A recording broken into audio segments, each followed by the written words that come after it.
no corpo pendurado. Olhe para a luz. Vejo amor crucificado. Mas além da cruz, Ressuscitou. olhe para a cruz. No corpo pendurado. Olhe para a luz. Amor crucificado. Mas além da cruz, Ressuscitou.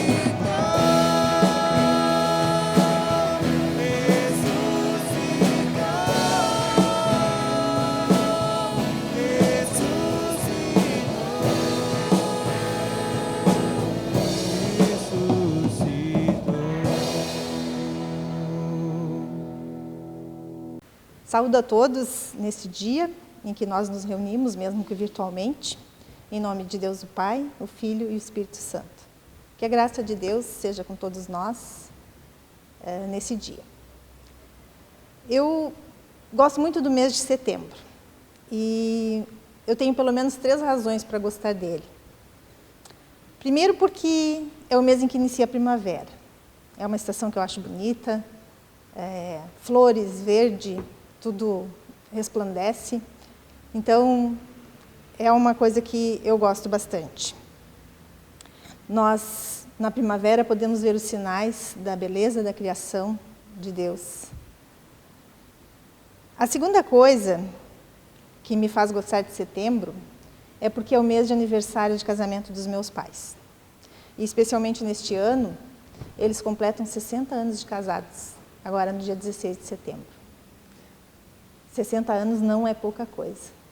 Gosto de setembro porque sempre vou lembrar, lembro e sempre vou lembrar que meus pais disseram sim para Deus no dia 16 de setembro. E por último, setembro é um mês especial porque para nós brasileiros e gaúchos é um mês que nos faz lembrar com carinho da nossa pátria. Tem o 7 de setembro, tem o 20 de setembro, que nos faz lembrar das tradições gaúchas que são tão bonitas. Gosto de setembro. E eu queria que a gente abrisse a nossa Bíblia para meditar um pouquinho em cima do Salmo 92, de 12 a 14. Salmo 92, 12 a 14. Lá diz assim: os justos florescerão como a palmeira, crescerão como o cedro do Líbano, plantados na casa do Senhor, florescerão nos átrios do nosso Deus. Mesmo na velhice darão frutos, permanecerão viçosos e verdejantes. Como eu disse, meus pais têm 93 e 86 anos, e eles vão completar 60 anos de casados, agora no dia 16. O que eu posso dizer deles? Que na velhice, eles ainda dão frutos. Eles quase não têm mais forças, especialmente a minha mãe, mas permanecem viçosos e verdejantes. Por quê? Qual é o segredo deles? Um dia eles disseram sim para Deus, e eles permanecem plantados nos átrios do Senhor. Eles permanecem em Deus. Passaram muitas dificuldades nesses anos, muitas mesmo, mas eles permanecem firmes naquele que os chamou. Eles permanecem firmes naquele que eles servem. Eles estão firmados nesse Deus que é todo-poderoso. E mesmo quando, nas vezes em que as forças se esgotaram, eles continuaram frutificando e florescendo. Eles permaneceram firmes em Deus. É possível crescer como o cedro do Líbano, que pode chegar a 30 metros de altura. Crescer na fé, na esperança e na certeza de que na presença de Deus, a nossa vida ganha outro sentido, como aconteceu com minha mãe e meu pai. 60 anos juntos, firmados no Senhor, ainda viçosos e verdejantes apesar da idade. O segredo de florescer e frutificar, como diz o salmista, é estar no Senhor. Também falei antes que gosto da primavera. Acho as flores lindas, coloridas, perfumadas, a maioria, né? Elas são todas diferentes umas das outras. E elas trazem luz à humanidade, ao ambiente, depois do inverno frio e chuvoso, normalmente. Se nós estamos plantados nos átrios do Senhor, se nós estamos firmes em Deus, como o cedro e a palmeira, é impossível não florescer e frutificar. Essa acaba sendo a nossa natureza, florescer e frutificar. E talvez então agora nós nos perguntemos: onde? Como? Quando? Como eu posso florescer? Como eu posso frutificar? Falei também no 20 de setembro e no 7 de setembro, nós somos brasileiros, nós somos gaúchos, orgulhosos das nossas tradições. Mas nós somos pelotenses, nós fazemos parte de uma comunidade, nós fazemos parte da paróquia Três Vendas. Talvez outra cidade, outro estado, outro país, mas nós fazemos parte sempre de grupos, de pessoas. Nós temos escola, temos trabalho, embora agora em época de pandemia isso tudo esteja relativizado, difícil. Mas nós nos relacionamos. Como as flores, nós somos diferentes, mas Deus quer nos usar também de formas diferentes, com os nossos dons, com os nossos talentos, as nossas capacidades. Há muitos anos eu li um livro cujo título era Floresça onde está plantado. Eu não lembro o que dizia no livro, mas o título eu não esqueci. Então, onde florescer e frutificar? Onde tu estás plantado, onde eu estou plantado. Onde é possível agora. A pandemia nos limita em muitas coisas, mas eu creio que, por outro lado, ela nos dá muitas oportunidades. Olha à tua volta. Floresce onde está plantado. Talvez tenhas que iniciar na tua casa, na tua família, junto aos teus. Na comunidade, no trabalho. Há tantas formas onde a gente pode se deixar usar por Deus para florescer e frutificar. Floresça onde está plantado. E quando? Agora, hoje. Hoje é tempo de florescer e frutificar. Cada um de nós pode pensar em maneiras de como pode fazer isso. Eu posso pensar na minha, você que está assistindo pode pensar na sua maneira. Mas é tempo de frutificar. É tempo de florescer onde nós estamos plantados. Setembro tem mais uma comemoração, eu nem sei se dá para chamar de comemoração, mas a gente conhece o Setembro Amarelo. E eu penso que em tempos de pandemia, talvez muito mais a gente devesse olhar para situações de pessoas que vivem com doenças mentais, depressão. Quando? Agora? Onde? Olha à tua volta. Pensa no que dá para fazer, para florescer, para frutificar, para ajudar. Quem sabe uma pessoa precisa de um telefonema, precisa de um abraço, virtual que seja. Um desabafo. Onde tu estás plantado, tu podes levar a primavera para a vida das pessoas. Cada um de nós, com certeza, consegue achar a sua maneira, o seu jeito de ser primavera na vida de alguém. De levar cor, luz, alegria e esperança, através de atitudes e gestos concretos. Deus nos dá a missão de florescer e frutificar. E tem um detalhe, como diz ali no Salmo, um cristão não se aposenta. Na velhice, ainda dá frutos. Deus quer nos usar assim como nós somos e com o que nós temos. Agora, hoje, crianças, jovens, adultos e velhos são chamados a florescer e a levar a primavera na vida de alguém. Como que você se vê? O que você pode fazer? Vamos nos comprometer a levar a primavera na vida das pessoas à nossa volta? Vamos fazer a nossa parte, descobrir como nós podemos florescer onde nós estamos plantados? Que Deus nos ajude nessa importante missão de ser diferença na vida das pessoas que estão à nossa volta. Que assim seja. Nós queremos, na continuidade desse culto, também orar pela palavra. Logo o pastor Everton nos trará então a mensagem deste dia.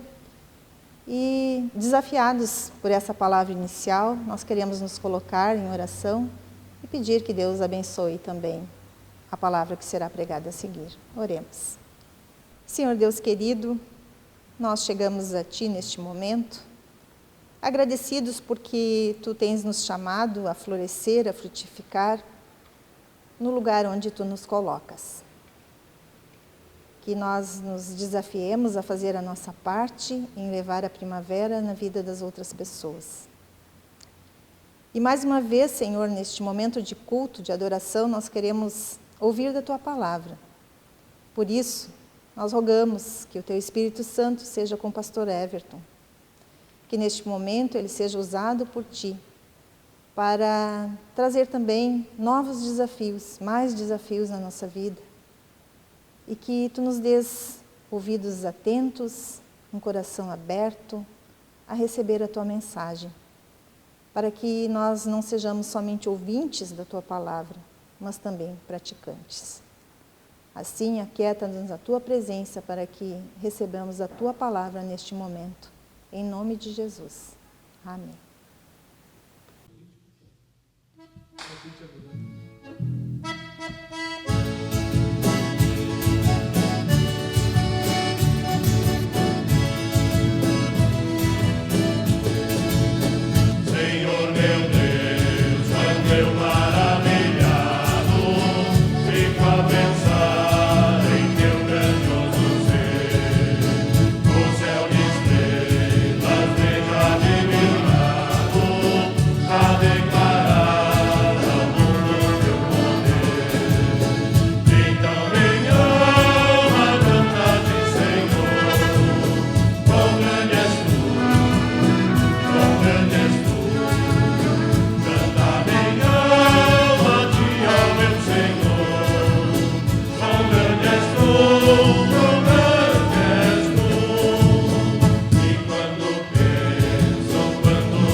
Olá, queridos. Olá, queridas. É uma alegria a gente poder se ver, ainda que de forma virtual, em mais um culto online.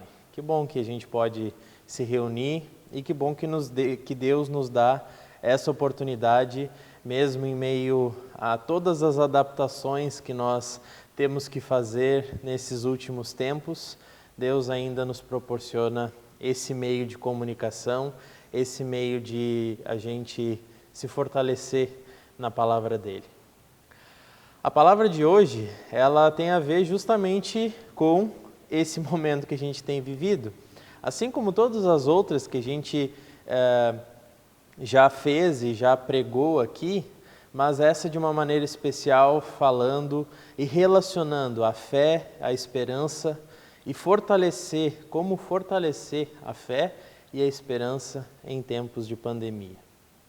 De fato, nós estamos vivendo uma era e com a pandemia isso intensificou mais ainda, que é a era da informação e da hiperinformação, em que nós não sabemos mais a notícia só por um canal de informação, mas a gente sabe a notícia por vários canais de informações.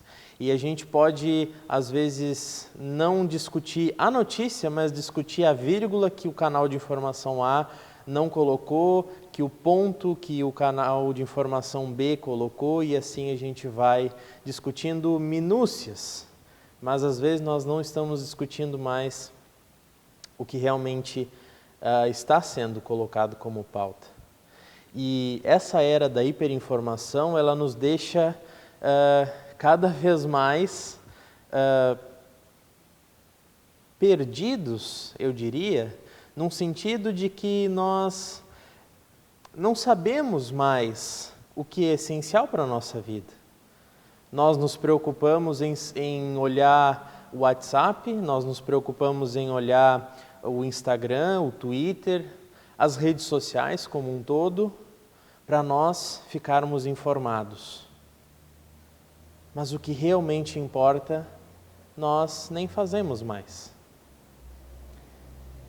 Como fortalecer a nossa fé e a nossa esperança em tempos de pandemia? E essa questão da hiperinformação é só um exemplo. E esses meios de informação, eles acabam às vezes se tornando o meio de esperança das pessoas. Porque por meio das informações nós às vezes ouvimos que existem remédios, que existem terapias, que o vírus não pega em A, B e C, ou não pega de A, B e C maneiras. Estudos comprovam isso. E nós podemos colocar lá no Google remédios que curam a Covid-19, você vai encontrar.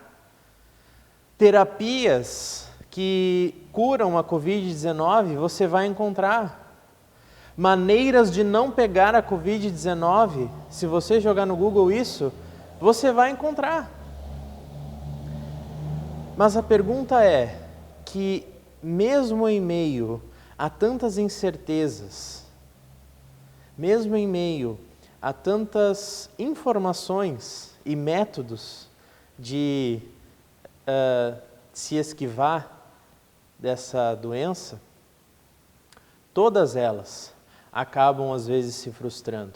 Porque se você jogar no Google também, pessoas que se arrependeram de falar que a Covid-19 não era tão complicada assim, você vai encontrar também.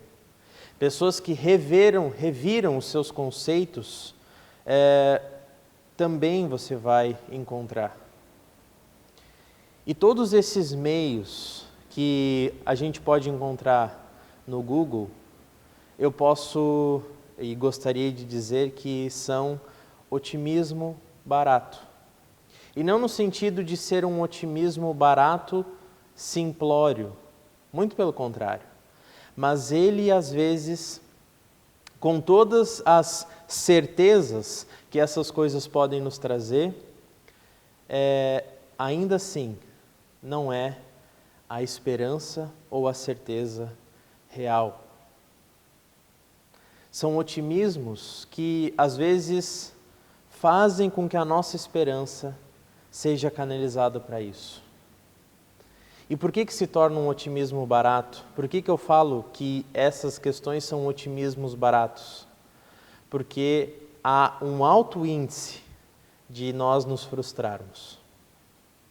E quando a esperança nos frustra, na verdade, não é a esperança que nos frustrou, é nós que depositamos a nossa esperança aonde não devia, porque a esperança não frustra ninguém. Outra questão que faz com que a gente não fortaleça a nossa fé ou a gente acabe canalizando as nossas forças e, ao mesmo tempo, junto no pacote, a gente junta lá a nossa fé e a nossa esperança, são as superstições. O cantor Roberto Carlos, em uma de suas lives lá no início do ano, ele disse que a maneira para ele não pegar a Covid-19 ou a maneira que ele achou melhor para ficar longe dessa doença é não mencionar o nome. E eu me lembro da minha família, de pessoas mais velhas, meus tios, dizendo que eles não iriam falar o nome câncer, porque se fala é porque está chamando. Meu tio gostava muito de falar isso. Se fala é porque está chamando. É uma superstição. Agora, se eu falar, eu vou pegar? Ou, se eu não falar, eu não vou pegar? Qual a comprovação disso? Outras mirabolâncias que surgiram por aí, que eu classifico também como superstições, é a vodka e sal do presidente Lukashenko, da Bielorrússia, e que mesmo que num tom de brincadeira, muitos bielorrussos fizeram isso rigorosamente, achando que iriam se esquivar da Covid-19, tomando vodka e sal. Um outro caso muito lembrado e que aconteceu logo no início da pandemia foi o Valdomiro Santiago vendendo semente santa num valor altíssimo de R$1.000 ou mais de R$1.000, dizendo que se você comesse dessa semente santa, você não pegaria a Covid-19. O próprio presidente dos Estados Unidos, Donald Trump, no início da pandemia, também num tom de brincadeira, disse que injeção de desinfetante nos pulmões seria eficaz contra a Covid-19. A OMS pediu que ele se retratasse, ele se retratou, você pode procurar depois no Google, mas ainda assim tiveram casos em Nova York e em outros estados dos Estados Unidos em que pessoas fizeram esse tratamento contra a Covid-19 e ficaram muito mal, não por causa da doença, mas porque fizeram coisas absurdas. A esperança cristã, ela se baseia onde, então? Se nós não podemos levar em conta esses otimismos baratos que nós encontramos na hiperinformação, na era da hiperinformação, se nós não podemos relacionar nada dessas superstições que líderes, que famosos dizem, se nós não podemos relacionar nada disso com a fé cristã, então aonde a fé cristã, aonde a esperança cristã se baseia? Quais as bases sustentam a esperança cristã? E eu convido que você abra sua Bíblia lá em Romanos, capítulo 8, e nós vamos ler só um trecho desse capítulo, versículos 18 a 21. Considero que os nossos sofrimentos atuais não podem ser comparados com a glória que em nós será revelada.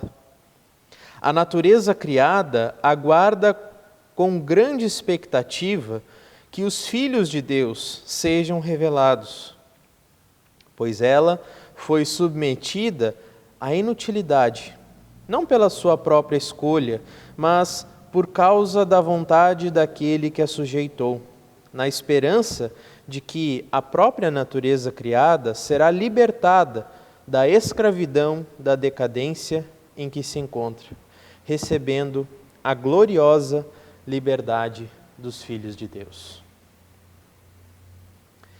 Esse texto eu gostaria de dividir em duas partes.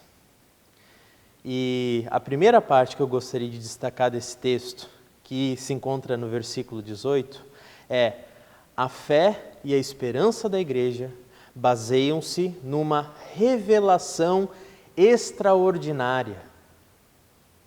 O anúncio do último capítulo da história.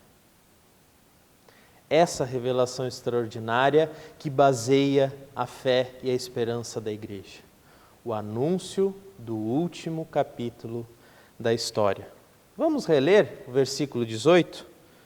Considero que os nossos sofrimentos atuais não podem ser comparados com a glória que em nós será revelada. Existem várias teorias sobre o último capítulo da história. Alguns cientistas dizem que a Terra ela vai ser resfriada de tal maneira que não vai existir mais vida.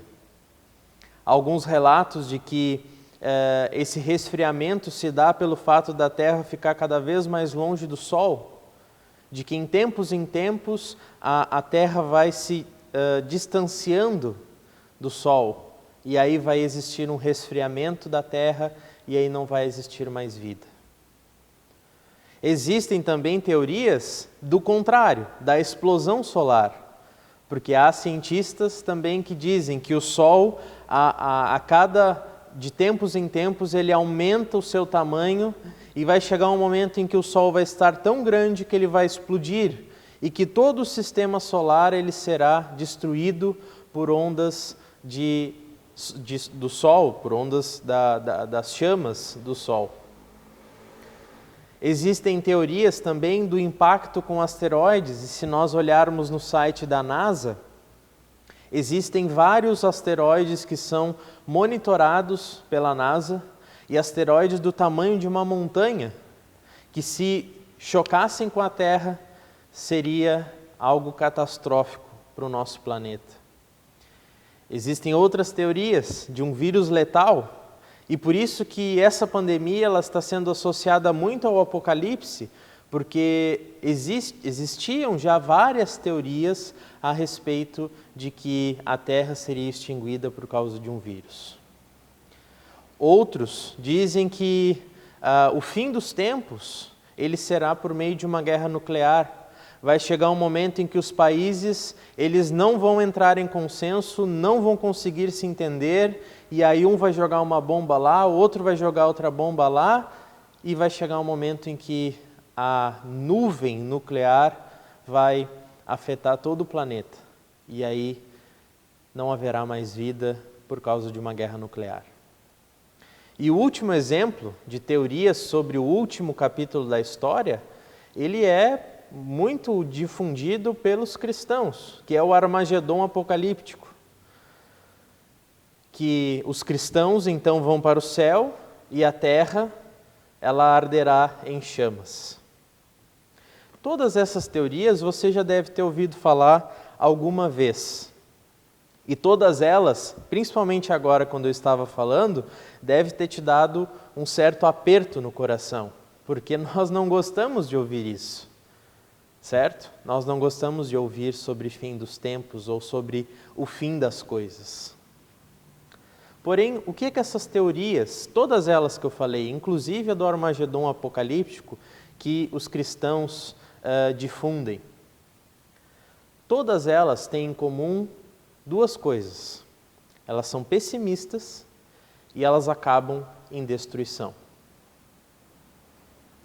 O que teorias sobre fim dos tempos que são pessimistas e acabam em destruição geram em nós? Gera medo, ansiedade, alienação, desengajamento na história, loucura. O desengajamento na história é pelo fato de tudo vai acabar mesmo, então por que eu tenho que cuidar? Não é verdade? Se tudo vai acabar, então por que eu tenho que ficar zelando por algo? É isso que essas teorias promovem nos pensamentos humanos.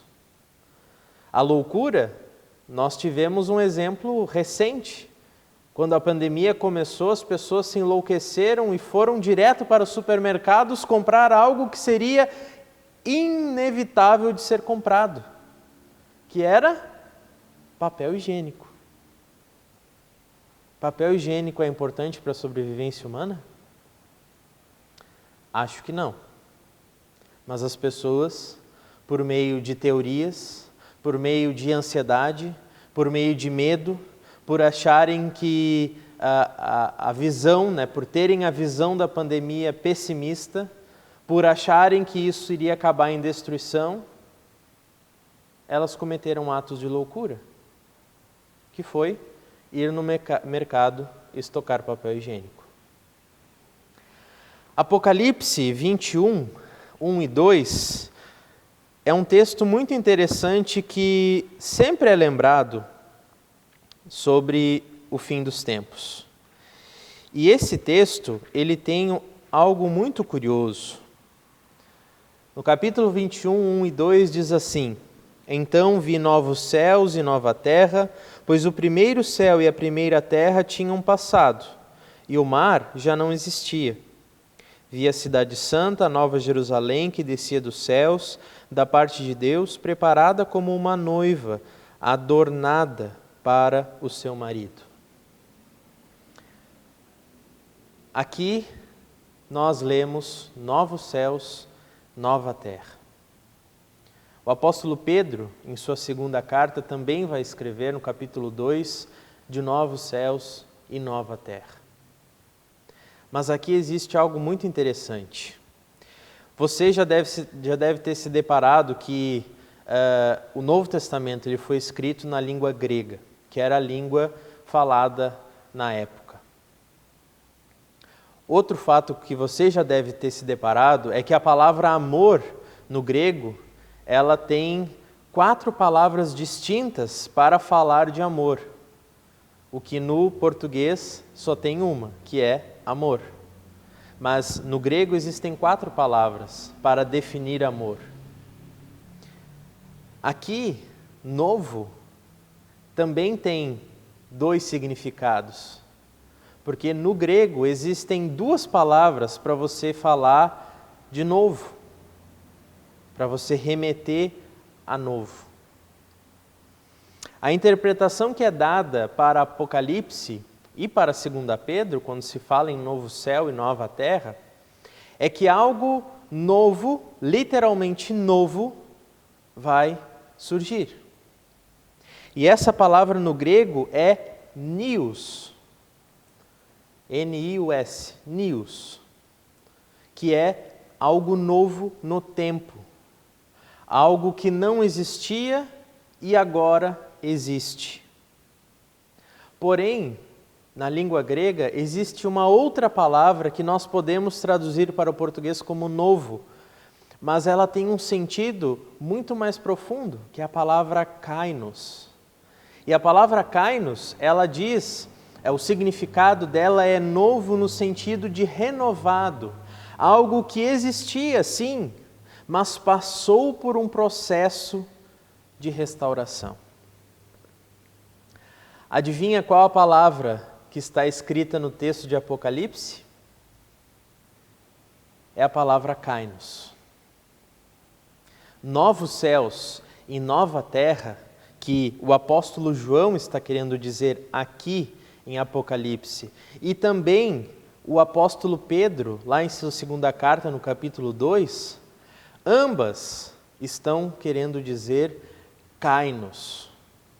Um novo céu restaurado, renovado, novo em natureza, transformado, tocado por algo maravilhoso e que fez, a partir daí, a sua nova versão. Mas não é algo que não existia, é algo que existe, porém será renovado, purificado. O último capítulo da história do mundo não acaba em destruição, Mas o último capítulo da história, ele é a restauração, voltando a florescer como era no início, aponta lá para o jardim do Éden. Quando Deus fez todas as coisas, colocou o ser humano no jardim para cuidar. Esse é o último capítulo da história. Nós não temos poder de nos livrar das coisas que possivelmente podem acontecer. Mas Deus, sim, Ele tem poder, honra e glória para nos livrar de todo o mal. Há umas 3 semanas atrás, mais ou menos, eu fiz uma enquete no meu perfil do Instagram. E eu fiz a seguinte pergunta: olhando para o futuro, nós estamos caminhando em direção ao... E aí existiam 2 opções: caos ou redenção. Das 47 pessoas que responderam essa minha pergunta, 30 pessoas responderam que nós estamos caminhando para a redenção. E 17 pessoas responderam que estamos caminhando para o caos. E é interessante que dessas pessoas que responderam tanto redenção quanto caos, é muito interessante fazer essa análise por meio das pessoas, não que eu conheça todas agora intimamente, mas é muito interessante olhar que pessoas que buscam ou que estão numa caminhada com Deus, elas ainda assim colocaram caos. E outras pessoas colocaram redenção. Mas é interessante fazer essa análise não porque pessoas ou porque têm se buscado a Deus ou não têm se buscado a Deus, até porque eu fiz uma pergunta que não tinha muita explicação. E eu queria justamente perceber o que as pessoas estavam pensando a respeito disso. Mas se nós olharmos para Romanos, nós não estamos. E eu diria que se nós cremos que Jesus morreu, ressuscitou e prometeu a nós a salvação eterna, nós não poderíamos pensar que estamos caminhando para o caos. Nós não deveríamos cogitar essa possibilidade. Nós estamos caminhando para a redenção, para a restauração de todas as coisas. Romanos está aí para nos afirmar ainda mais isso. O novo céu, a nova terra, é a restauração do mundo caído, do mundo em pecado que nós vivemos, do pecado que nós cometemos. Esse é o último capítulo da história, quando nós não vamos mais nos preocupar com isso. A palavra não nos conta que estamos caminhando para a ruína, nem aqui, em Romanos, nem em Apocalipse, nem na Escritura, em qualquer lugar. Em nenhum momento está escrito que haverá destruição. Nós caminhamos em direção à redenção, à purificação, restauração de todas as coisas e pessoas. Por quê? Para a honra e glória do nosso Senhor Jesus. Isso é a esperança cristã. Não se desespere.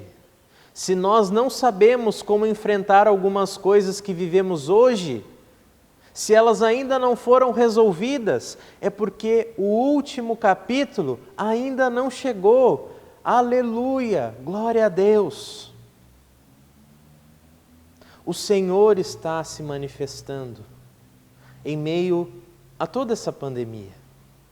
Ele está nos ensinando a ter paciência, Ele está nos ensinando a ter intimidade com Ele, Ele está nos ensinando a tolerar mais os nossos familiares, Ele está nos ensinando a criar vínculos com a nossa família. Quantas coisas Deus está nos ensinando. Ou seja, não só ensinando, mas se manifestando na sua criação caída, que nós nem merecíamos, mas Ele está se manifestando. Pesquisas estão avançando, vacinas estão chegando. Tudo isso é por mérito humano? Eu não creio assim. Eu creio que Deus está cuidando de todas as coisas. Deus trabalha no tempo certo, de maneira certa, e tudo será restaurado, não destruído. A restauração é de todas as coisas, não só de uma ou duas. O que foi corrompido pelo pecado e precisa ser restaurado por Jesus? Absolutamente tudo. A fé e a esperança da igreja contém uma implicação desafiadora com o engajamento na restauração de todas as coisas. E esse é o segundo ponto que eu gostaria de destacar aqui de Romanos e que está escrito nos versículos seguintes. Romanos capítulo 8, versículos 19 a 21, que diz: a natureza criada aguarda com grande expectativa. Essa natureza criada não são só as árvores, não são só os pássaros. A natureza criada somos nós também. E aqui o apóstolo Paulo diz que a natureza criada, que somos nós também, incluindo nós, ela espera, ela aguarda com grande expectativa que os filhos de Deus sejam revelados. Pois ela foi submetida à inutilidade, não pela sua própria escolha, mas por causa da vontade daquele que a sujeitou, na esperança de que a própria natureza criada será libertada da escravidão e da decadência em que se encontra, recebendo a gloriosa liberdade dos filhos de Deus. Nosso relacionamento com Deus precisa ser restaurado. Nossa saúde física e emocional precisa ser restaurada. Nossos relacionamentos interpessoais precisam ser restaurados. As estruturas da nossa sociedade precisam ser restauradas. A natureza, tudo, absolutamente tudo, precisa ser restaurado. E olha que interessante. Quem é usado nessa tarefa de restauração? Eu e você. Por isso que a fé e a esperança da igreja contém essa implicação desafiadora de nós nos engajarmos na restauração de todas as coisas. Toda pessoa que crê em Jesus é um ministro do Senhor para a restauração de todas as coisas. A fé e a esperança da igreja não podem passar por superstições ou um otimismo barato. A fé e a esperança da igreja não pode ser o caos, muito menos a destruição. A fé e a esperança da igreja não podem se basear em teologia barata. A fé e a esperança da igreja têm um compromisso com o Rei dos Reis, o Senhor dos Senhores, o Criador de todas as coisas. Você tem um compromisso com o Todo-Poderoso. Ou seja, nós temos esse compromisso com Deus, pois somos a igreja e nós somos os embaixadores da esperança na redenção que Jesus nos dá. Leia atentamente o capítulo 8 de Romanos. Não só essa parte, mas todo o capítulo. Normalmente, para falar de caos, fins dos tempos, nós recorremos, como eu citei na mensagem, o Apocalipse. Mas Romanos 8 nos dá a resposta daquilo que virá e daquilo que nós faremos quando virá. E não será a destruição, será a restauração, a redenção, para vivermos e desfrutarmos com Jesus a eternidade. Fortaleça sua fé, fortaleça sua esperança, não baseado em superstições, não baseado em otimismo barato, não baseado em qualquer outra coisa que não seja a palavra de Deus. Feche os teus olhos, eu quero orar com você.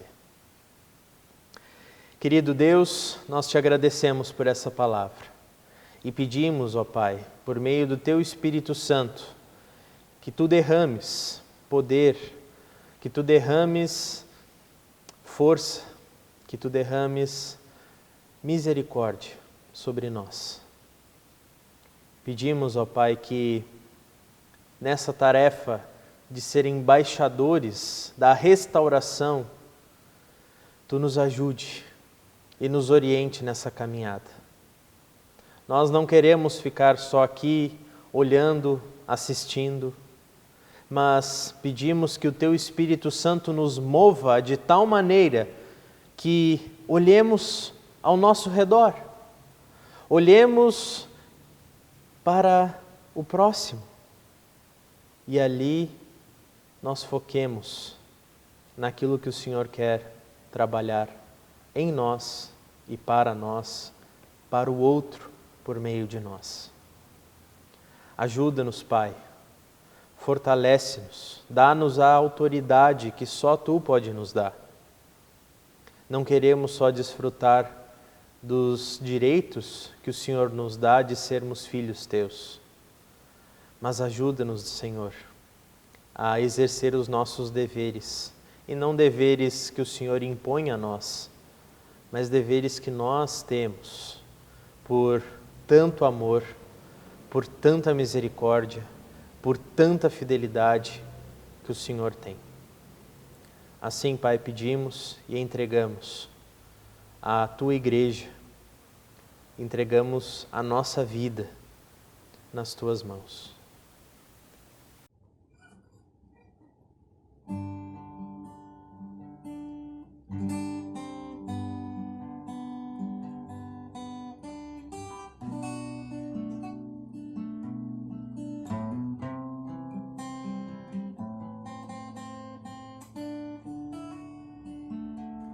Nosso Deus é soberano, Ele reina antes da fundação do mundo. A terra era sem forma e vazia, e o Espírito do nosso Deus se movia sobre a face das águas.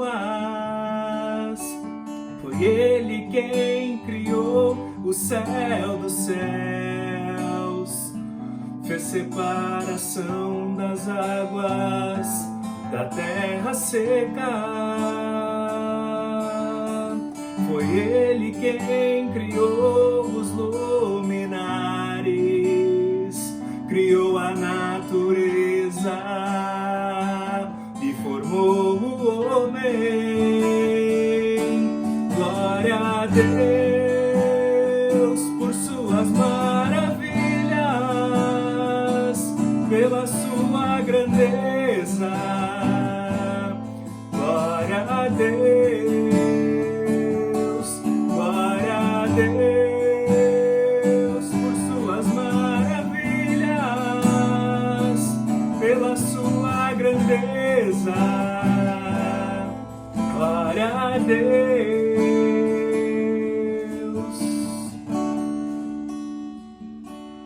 Nosso Deus é soberano,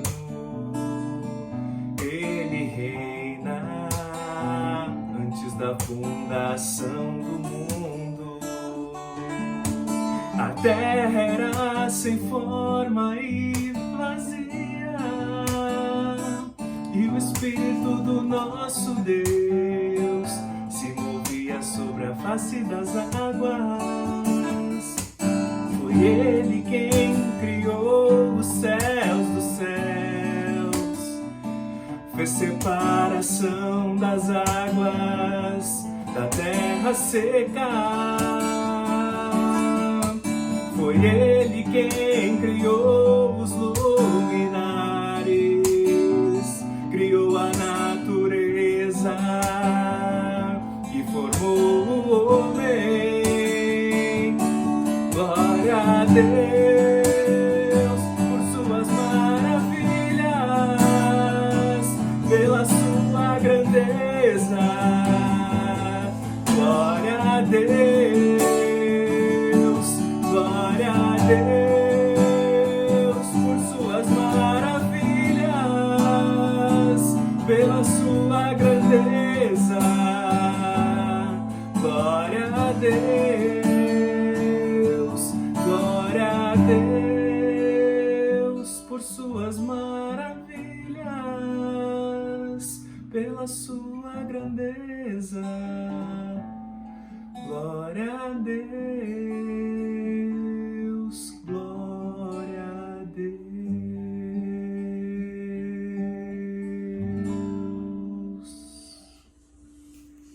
Nós encerramos esse momento de culto neste domingo e queremos agora ter a nossa oração final, quando nós queremos colocar diante de Deus os nossos agradecimentos, os nossos pedidos.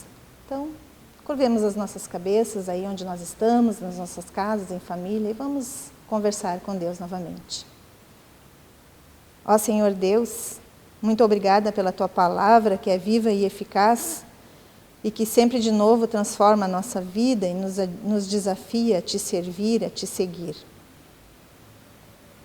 Senhor, neste momento nós queremos agradecer, porque Tu és um Deus que provê todas as nossas necessidades, Tu nos dás todas as coisas que precisamos.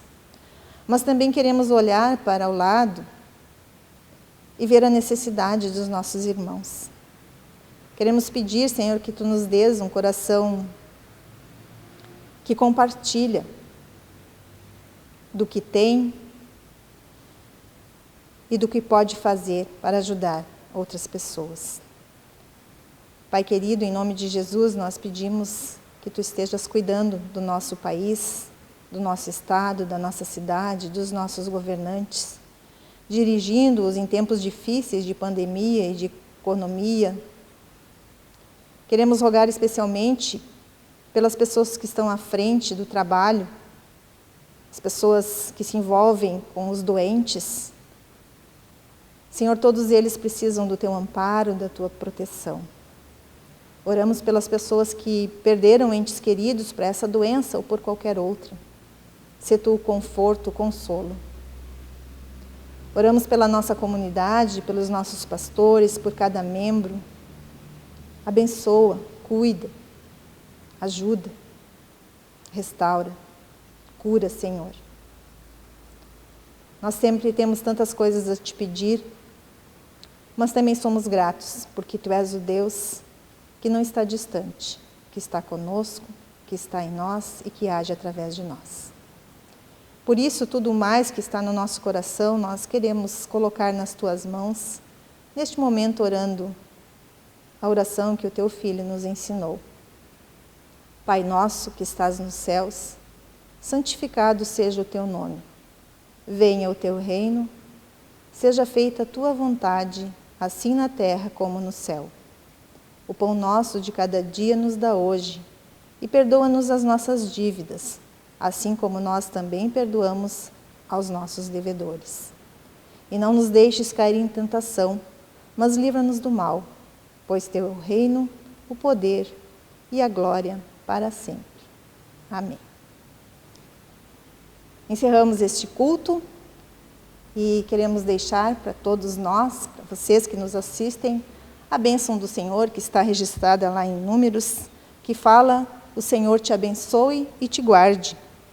Que o Senhor faça resplandecer o seu rosto sobre ti e tenha misericórdia de ti. Que o Senhor sobre ti levante o seu rosto e te dê a paz. Amém? Uma abençoada semana a todos.